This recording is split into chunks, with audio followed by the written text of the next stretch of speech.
घर का बंटवारा। अरे विनोद, तूने हलवाई को सारा सामान तो दे दिया है ना?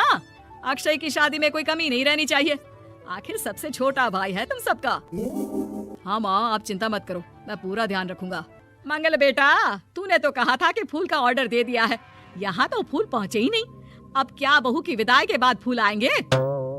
माँ, मैंने अभी बात की है फूल वाले से, वो रास्ते में ही है। आप किशोर भैया से क्यों नहीं कहती कुछ करने को? किशोर पहले ही मेरे बताए काम कर रहा है। पास के सभी रिश्तेदारों और मोहल्ले वालों को कार्ड वही तो देकर आया था।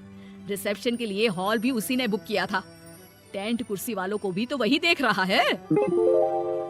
पर कई मोहल्ले वाले तो हमारे भरे पूरे परिवार से जलते भी हैं। उन्हें बुलाने की क्या जरूरत थी?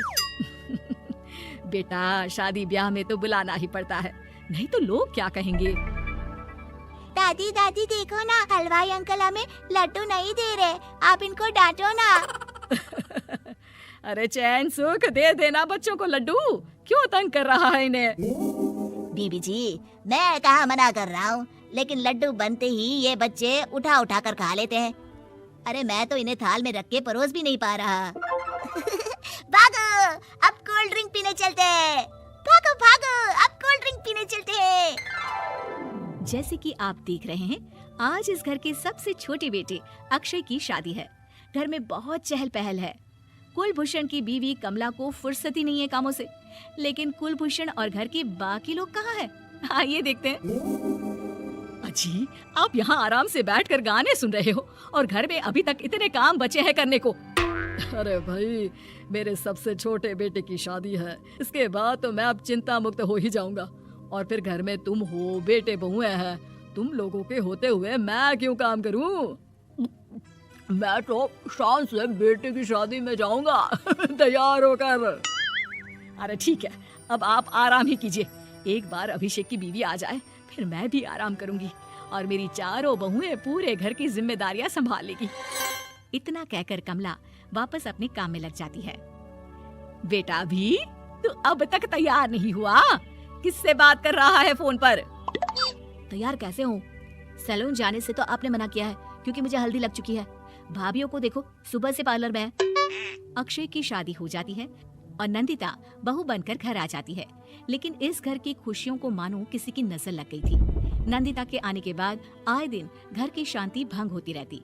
अपने माँ बाप की इकलौती बेटी को इतने बड़े परिवार की जिम्मेदारियाँ कहाँ संभालनी थी? अभी देखो ना, मेरे हाथों की मेहंदी भी अभी नहीं उतरी है और तुम्हारी मम्मी ने मुझे घर के कामों में लगा दिया। मैंने सोचा था कि घर की सबसे छोटी बहू होने के कारण मुझे सब पलकों पर बिठा के रखेंगे, पर यहाँ तो पलक झपकने की भी फुर्सत नहीं मिलती। देखो नंदू, शादी के पहले ही मेरे घर वालों ने तुम्हें और तुम्हारे पेरेंट्स को बता दिया था कि मैं जॉइंट फैमिली में रहता हूँ, तो फिर अब ये शिकायत क्यों? और फिर तुमसे पहले मेरी भाभी भी तो आई थी शादी करके, उन्होंने तो कभी कुछ नहीं कहा। नंदिता तब तो चुप हो जाती है, लेकिन ऐसा बहुत दिनों तक नहीं चलता। अरे नंदिता, माँ बाबूजी की दवाई का टाइम हो गया है, उन्हें दवाई दे आओ और उसके बाद सबके लिए नाश्ता बना देना। पर भाभी, मैं तो अभी अपना फेवरेट सीरियल देख रही हूँ, प्लीज मेरी जगह आप कर लो ना ये काम। ठीक है, मैं तेरी जगह माँ बाबूजी को दवाई दे आती हूँ और नाश्ता बना लेती हूँ। तू मेरी जगह पूरे घर की डस्टिंग करके 5 बच्चों को स्कूल के लिए तैयार करके भेज देना और दोपहर का खाना बनाने के बाद कपड़े धोकर सुखा देना। उसके बाद हम दोनों मिलकर बाजार जाकर सब्जी ले आएंगे, फिर डिनर की तैयारी कर लेंगे और उसके बाद बस भाभी, मैं माँ बाबूजी को दवाई देकर सबके लिए नाश्ता बना देती हूँ। हे भगवान, ये कहाँ लाकर फंसा दिया मुझे।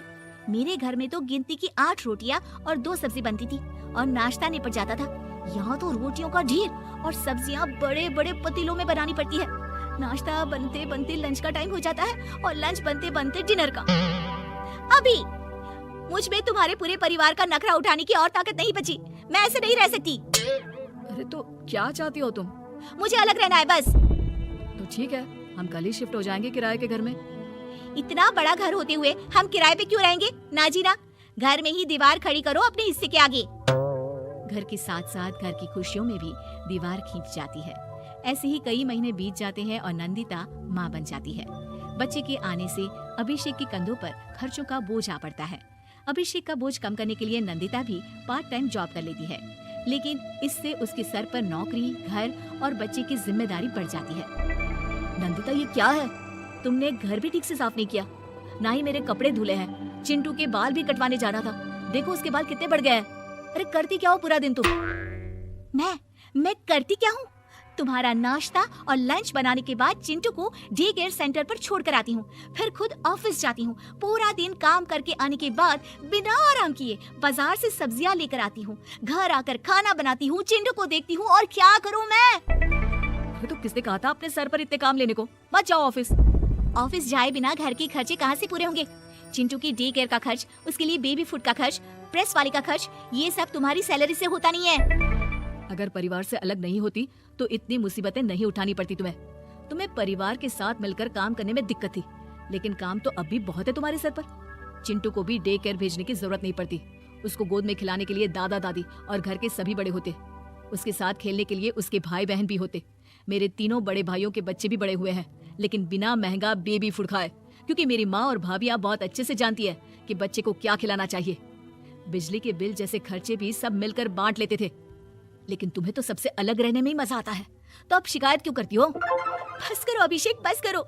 मैं मानती हूँ कि मैं गलत थी। मेरे एक गलत फैसले ने हमें बिल्कुल अकेला कर दिया है सबसे। एक घर में होते हुए भी हम बाकी परिवार से अजनबियों की तरह रह रहे हैं। अभिषेक और नंदिता की सारी बातें घर के बाकी लोगों को सुनाई दे रही थी।